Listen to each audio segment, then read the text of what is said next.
हरे Krishna.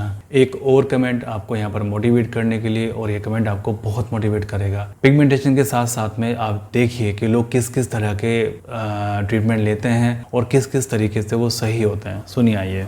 Hello, नमस्ते sir. जी नमस्ते। Hello जी बताइए, राशिद के लिए बात करनी है आपको? जी जी जी। बस अब उनकी दवा शुगर और बीपी, पेशाब में इन्फेक्शन था ना जो नस खींचती थी, यही सब चल रही थी। यूरिक एसिड और फैटी लीवर ये चल रही थी। अब दवा जैसे खाते रहते हैं तो जैसे उंगली में दर्द यूरिक एसिड का तो सही रहता है, अभी जैसे 1 महीने से बंद है तो फिर हल्की फुल्की होने लगती है दर्द। शुगर की दवा एसजीओटी एलजीबीटी कितना चल रहा है जी।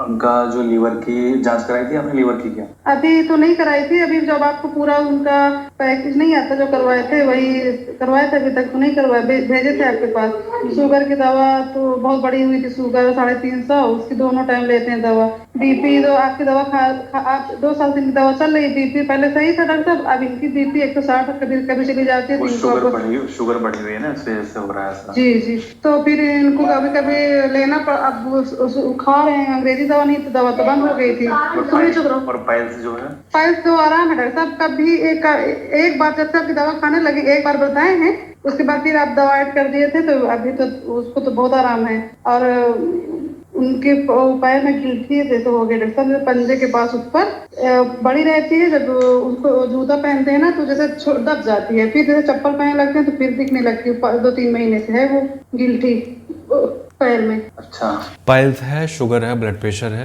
ब्लड प्रेशर की मैंने पहले इनको दवाई दी थी, बट अभी क्या है कि इन्होंने आगे बताया कि यार इंसान को काम रहता है, अभी 2 टाइम मेडिसिन ले पा रही हैं। ब्लड शुगर इनका बहुत हाई लेवल पे जा रहा है मेडिसिन खाने के बाद भी। तो मैंने इनको बताया कि इनको क्या करना है ब्लड शुगर लेवल को कंट्रोल करने के लिए। मैंने बताया कि आप पॉजिटिव मिलेट्स लीजिए, और इन्होंने कहा कि 1 टाइम ही ले सकते हैं। कल को मैं इनको लिंक शेयर कर दूंगा कि ये इनको कैसे लेना है पॉजिटिव मिलेट। आप सभी लोग जानते हैं कि पॉजिटिव मिलेट्स हमारे बहुत अच्छे होते हैं डायबिटीज के लिए। तो जितने भी पेशेंट को डायबिटीज है वो पॉजिटिव मिलेट्स लेना शुरू कर दीजिए। अगर उनको नहीं पता कि पॉजिटिव मिलेट्स क्या चीज़ हैं, आप गूगल पे जाके सर्च कीजिए, या फिर मैं इसके लिए एक वीडियो बना दूंगा डिटेल में कि पॉजिटिव मिलेट्स क्या चीज़ होते हैं, उनको कैसे यूज़ करना है। आपको उस चीज़ से बहुत लाभ मिलेगा। ठीक है, ठीक है, आगे सुनते हैं क्या बोलते हैं। तो पता है डॉक्टर साहब, ये दवा जो आप बताए हैं ना वो होम्योपैथ वाली, हम तो लिए थे। हमारी तो 180 160 तक गई थी बीपी, नीचे 100 था।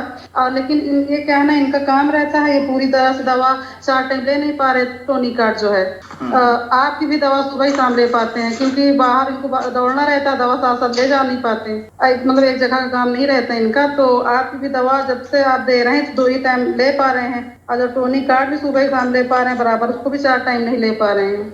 नहीं तो आप ड्रॉप बढ़ा दो ना, 2 बार नहीं उसकी। जी जी। तो जैसे आप जो कैसे डोज बढ़ा दें डॉक्टर साहब? जैसे 40 बूंद आप बोले थे कि जैसे 150 ज्यादा 4 बार 60 दे दें 2 टाइम में। जी जी, यही सब है। खाने पीने में बदलाव कीजिए। जी जी। अच्छा, वो जो आप बताए थे ना मल्टीग्रेन आटा ना, चुप रहो विकास, थोड़ा तुम लोग कुछ देर के लिए। मल्टीग्रेन आटा आप बोले थे ना, तो हम भी लेते हैं, इनको भी देते हैं। और दोपहर में तो गेहूं भी देना पड़ता है दोपहर के टिफिन के लिए, क्योंकि सूख जाती है। तो फिर मैंने इनको बताया कि आप रात में रोटी बनाकर रख लीजिए, बासी रोटी आप इनको दीजिए। ठीक है, चलिए आगे मैं बढ़ता हूँ। ये दोनों मेरे पीछे लगे रहते हैं हमेशा, जहाँ भी मैं जाता हूँ दोनों मेरे साथ साथ घूमते हैं। आज ये पहली बार डेस्क पे चढ़ रही है, वरना ये चढ़ती नहीं। ये हमेशा मेरे पास ही रहता है, हमेशा डेस्क पे बैठा रहता है। पेशेंट भी आते हैं तो भी उनके सामने यहीं पे बैठा रहता है। अगर मैं इसको छोड़ जाऊंगा बाहर तो बाहर ही बैठा रहेगा गर्मी के अंदर, जब तक मैं इसको अंदर नहीं बुलाऊंगा। यहीं गेट पे बैठा रहेगा क्लिनिक के, हमेशा अंदर जाएगा नहीं है। ऐसे मिला जुला के दे रहे हैं। तो आप एक काम किया करें ना, जैसे शुगर में बासी रोटी खिलाते हैं जी, तो इनको बासी रोटी दिया करो ना सुबह। अगर आपको पैक करके ही देनी है रोटी, जी जी, तो गेहूं की रोटी बना लो रात में। जी जी, ठीक है, वो बासी हो जाएगी सुबह तक।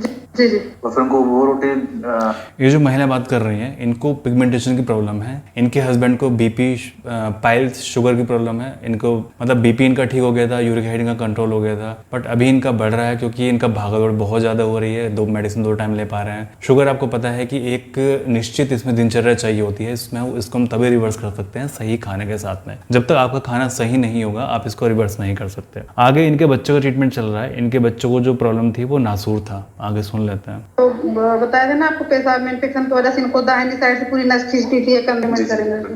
तो क्या डॉक्टर साहब इनको कुछ मतलब क्या देख लो सुबह को जो भी खाने में देते हो आप वो दो रहेगा 3 दिन जी। में शुगर के लेवल क्या जी चल रहा है। दोनों दिख रहा है बस मतलब भाव तो भर गया है ना बहता है। तो अभी तक इसकी दवा कितने दिन चलेगी डॉक्टर साहब? एक तो हाँ मुझे एक बार शुरू कीजिए पॉजिटिव मिनट उस पर जी आराम जी मिले। और डॉक्टर साहब आप लोग की दुआ से बच्चा को मेरा आराम है। काशिफ को जो उनका ना वो था नासूर चल रहा था ना बेटे काशिफ को मेरा बेटा।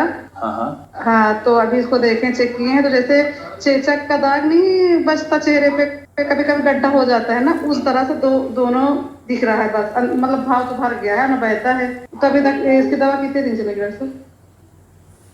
एक बार मैं बच्चे का पेपर से चेक कर लेता हूँ तो बच्चों को नासूर था उसमें से हमेशा कुछ न कुछ चलता रहता था बस चल रहा है कभी कुछ इनका ट्रीटमेंट चल रहा है हमारे पास से बच्चे का और वो नासूर भी लगभग इनका भर गया है। इनका खुद का ट्रीटमेंट चल रहा है तो मैंने इनको यही कहा कि देखिए मैं पेपर देख के बताऊंगा क्योंकि मुझे पेपर से याद रहता है कि पेपर में आपकी सारी डिटेल लिखी हुई होती है। फिर उन्होंने कहा कि डॉक्टर साहब मुझे भी अपने बारे में बात करनी है तो मैंने कहा कि जब आपका पेपर मैं निकालूंगा जब नेक्स्ट टाइम मेडिसिन में आएंगी तब अपने बारे में बात कीजिएगा। इनको खुद को पिगमेंटेशन है यानी कि इनके घर में 3 लोगों की दवाई चल रही है एक साथ और लगभग तीनों लोगों को फायदा है ना। तो चलिए मैं यहाँ पर आपको ये बताना चाह रहा था कि पिगमेंटेशन के साथ साथ में लोग और भी चीज़ों की दवाई कर रहे हैं और उनको भी लाभ मिल रहा है। नासूर का ये होता है कि नासूर का कोई ट्रीटमेंट नहीं होता, एक बार ऑपरेशन करा लेते हैं तो कई बार ऑपरेशन भी फेल हो जाता है। इनके पेपर में लिखा होगा उन्होंने क्या क्या चीज़ें नासूर के लिए कराई हैं, ऑपरेशन भी कराया था क्या पहले मुझे नहीं याद है अभी फिलहाल। ठीक है, बहरहाल इनका नासूर ठीक है अभी बच्चे का।